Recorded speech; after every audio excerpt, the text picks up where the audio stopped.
Welcome to Expert SEM Supply Chain and Allied Domain Knowledge Sharing session. In this session, let us see a term called time value of money, in short TVM. TVM is the concept that a sum of money is worth more now than the same sum will be at a future date due to its earning potential in the interim. This is a core principle of finance. A sum of money in the hand has greater value than the same sum to be paid in future. The time value of money is also referred to as present discounted value. Investors prefer to receive money today rather than the same amount of money in future because a sum of money once invested grows over time. For example, money deposited into a saving bank earns interest. Over time, the interest is added to the principal, earning more interest. That is the power of compounding interest. If it is not invested, the value of money erodes over time. If you hide $1,000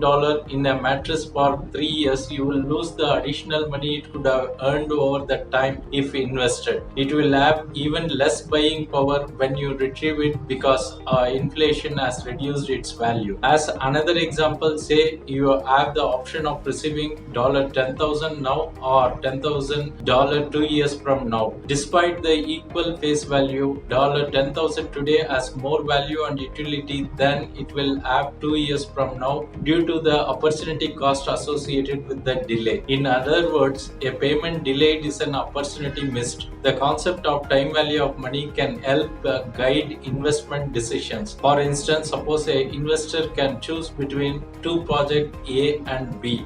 They are identical except that project A promises $1 million cash payout in a year 1, whereas project B offers a $1 million cash payout in year number 5. The payouts are not equal because the $1 million payout received after 1 year has a higher present value than the same $1 million payout after 5 years. Thanks for watching. Bye.